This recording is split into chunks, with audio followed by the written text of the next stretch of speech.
I take great pleasure in welcoming you all to yet another interesting session in Atharva Forum. And today I have the great pleasure of interacting with internationally acclaimed personality who wears multiple hats, none other than Shri Palghat Ramprasad ji, who has perhaps the rare combination of being a PhD in economics as well as having an illustrious Carnatic tradition, high-class Carnatic performer as well. He is, of course, renowned for his music throughout the world. Uh, the other cap that he wears is the PhD in economics. So he has traversed both the worlds of academia as well as our tradition. Namaste Ramprasad ji. Welcome to Atharva Forum. It gives me pleasure to have you here, and it's indeed my pleasure to interact with you on this forum.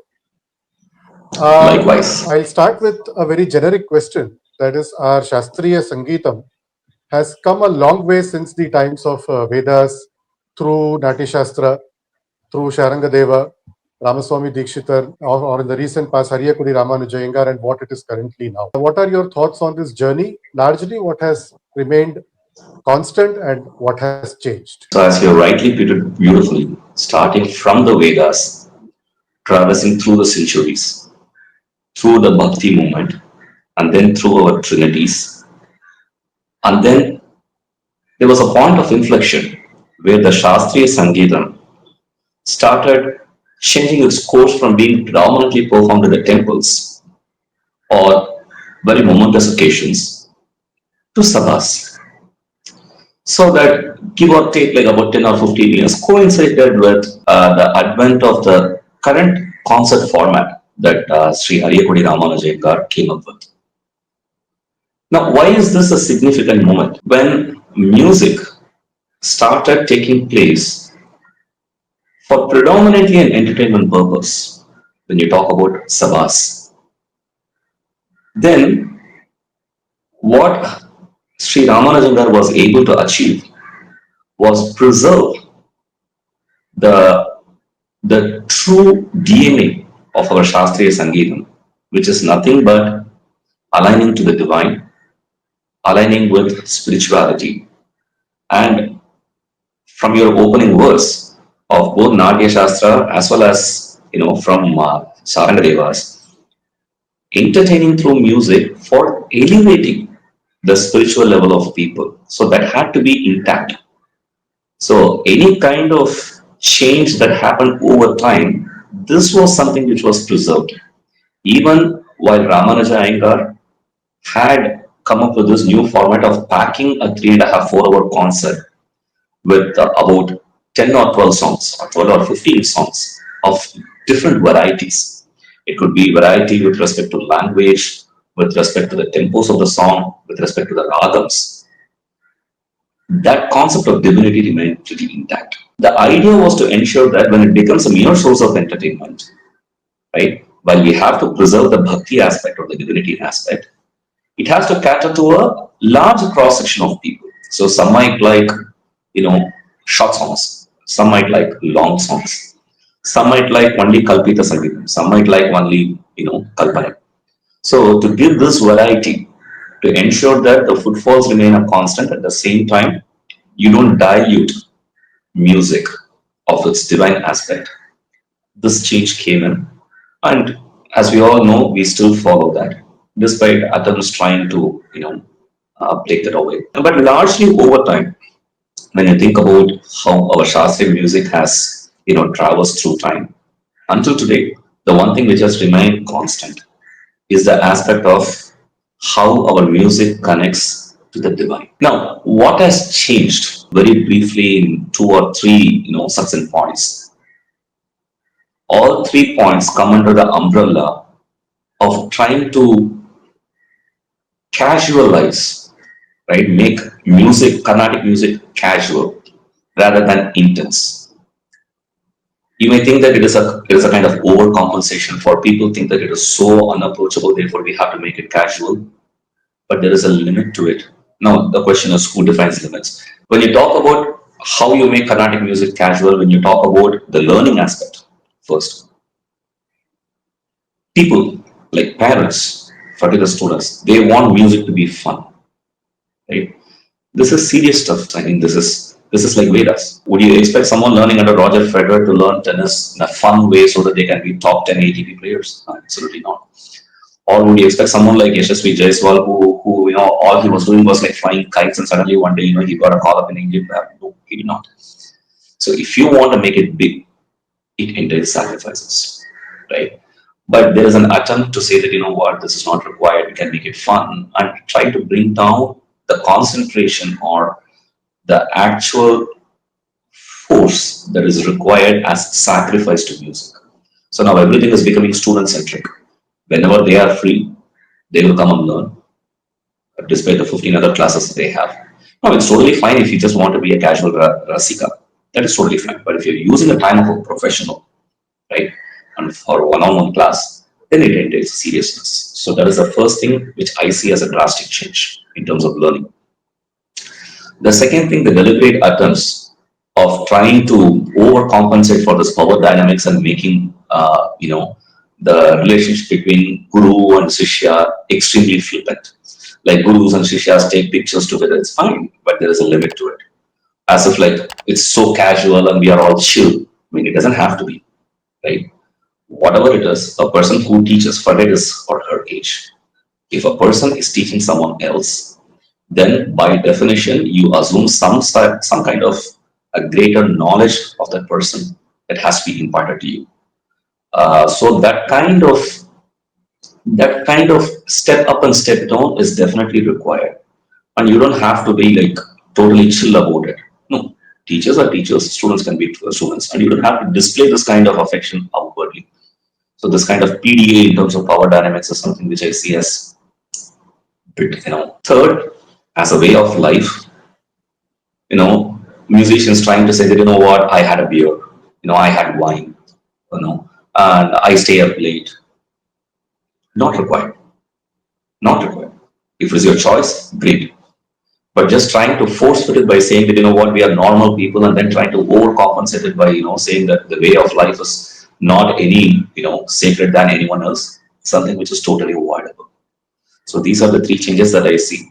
And you can clearly see this from all kinds of social media, all social media posts, that this kind of casualness is sliding into music, which is not required in my opinion. Perhaps you have hit more than what I was intending as this one small question, because you have opened up a lot of dimensions of music, particularly both in terms of a student who is learning music, a teacher who is teaching music, and a performer who is performing music, and a rasika who is consuming music, perhaps, if I may use the term consumption, although it's not rightly true, because as per our views, traditional views on music, it is both the performer and the rasika are both the integral parts of it. Both of them, that sahridayata comes in, and that's where the elevation of consciousness that you were talking about comes into picture. But since you have touched the strings of education per se, since I'm also from an academic background, I completely agree with you. And I will go one step ahead and say that today, what we are seeing as a big transformation where students are no longer students. They appear to be more like our customers. And we are no longer teachers, perhaps we are service providers, that education service providers, and we have to keep the customer always happy. Because for which this all casualty, the casualness leads to all casualties that you and I are now perhaps talking about and loathing on. One other aspect, see, over the years, our art form, whether we like it or not, has flourished because of the patronization, be it from a landlord in a small suburb or from a king in a larger kingdom. And fast forward today, it has drastically changed in the name of democratization of music. Now, who are the patrons today actually? I know that one obvious answer is Sabhas, but then more than Sabhas, because you have the ringside access. So who do you think in this democratized world of music are the real patrons of the art form today? Attempts are definitely being made. I'm not saying it should not be made, but whether it's made in the right intent is a question. Therefore, I'm not going to subscribe to that phrase as yet. As you rightly said, it started off with zamindars, landlords who provided a lot of money. I'm talking about the early 20th century, starting from then on. And then there was a period. I mean, I'm not a historian, so maybe my facts might lack some details. But from a practitioner's point of view, because given that my grandfather is Palghat Mani Iyer, he has consistently played over decades for all top artists. Here's the mridangam, the most highly evolved of all our drums. In South India, it is used as an accompanying instrument for song or dance. It's also played solo.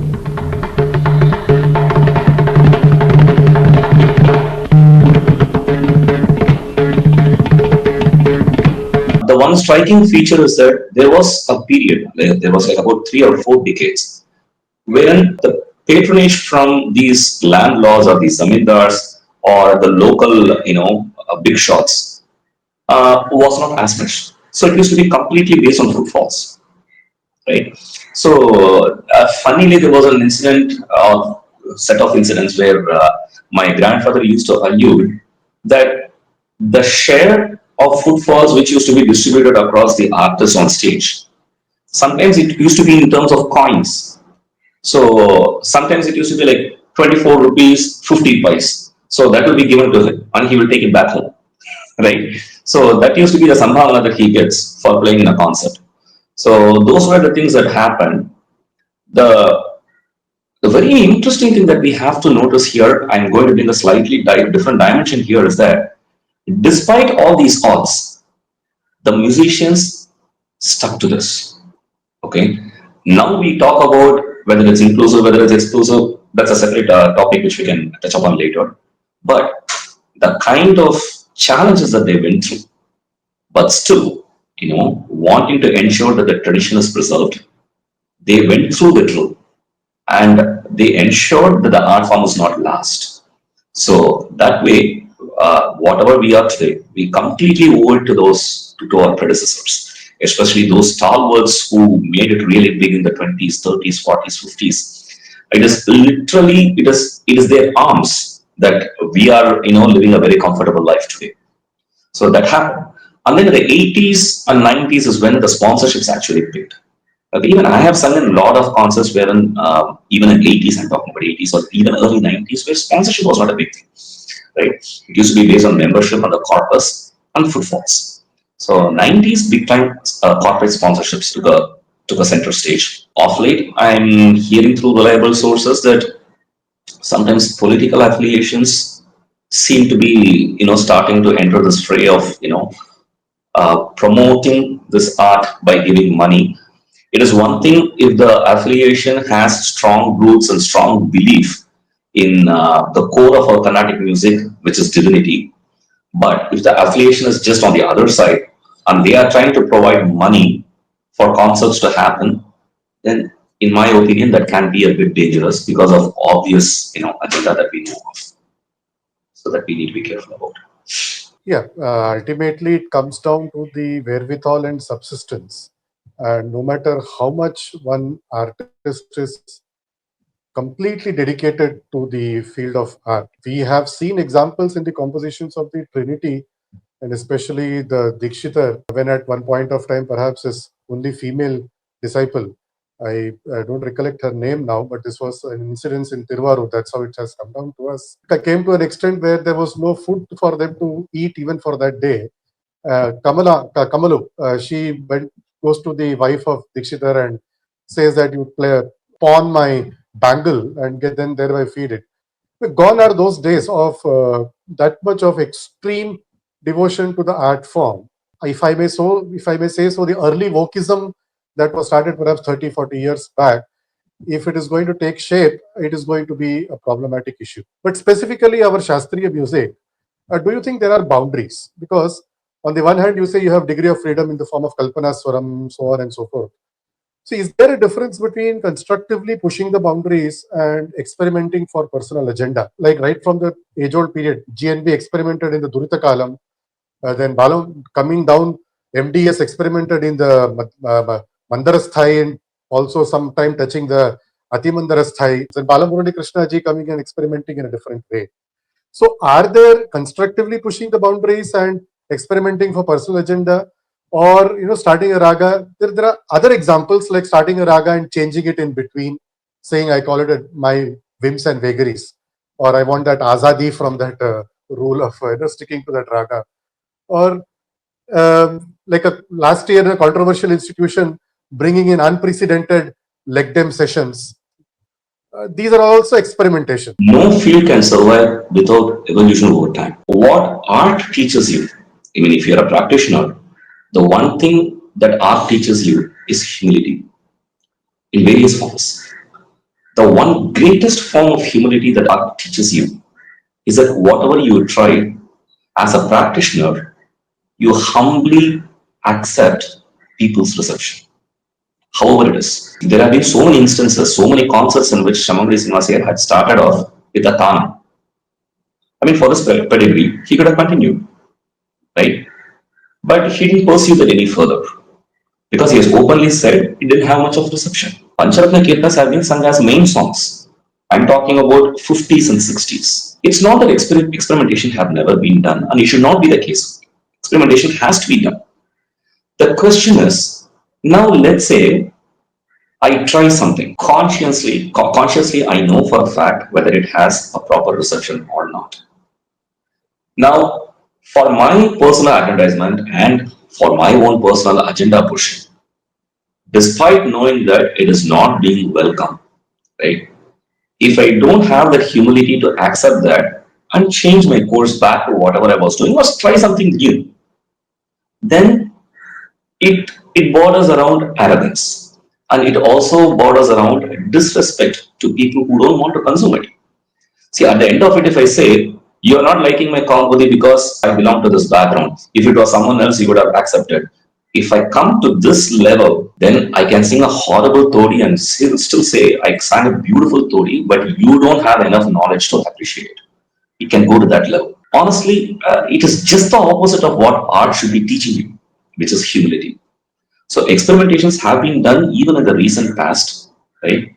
And whatever has been accepted has been accepted. See, for example, if something has been tried in the last 10 or 15 years and something is still being, vociferously debated, then let's be humble enough to say that, it doesn't have great reception and try something else. Now, when you talk about pushing the boundaries, there's so much to explore. There is so much to explore, meaning that I really don't have words to say how much I can explore because it's just an ocean.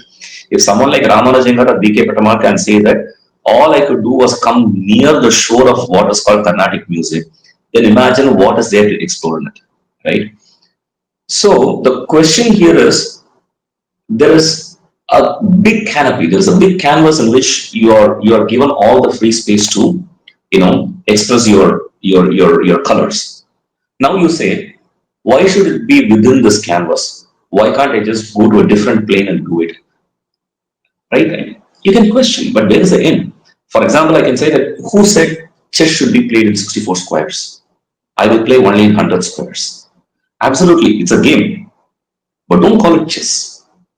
If it is chess, it is played in 64 squares. As simple as that. It's a question of whether you have the personal dispensation and the personal compass to follow some discipline. It just comes down to that.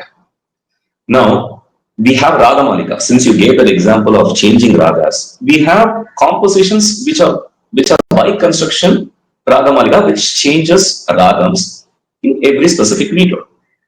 Right? So it is like saying that for the next 2 years, 3 months I'll be staying here, 3 months I'll be staying here, 3 months I move on. But I start off with a raga with a commitment that I'll be singing Todi, right?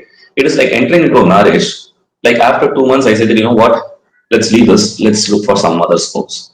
And then, now my mood has changed. Where's the end to it, right? If you don't have a simple discipline to stick to something, how this is freedom. It's just lack of discipline.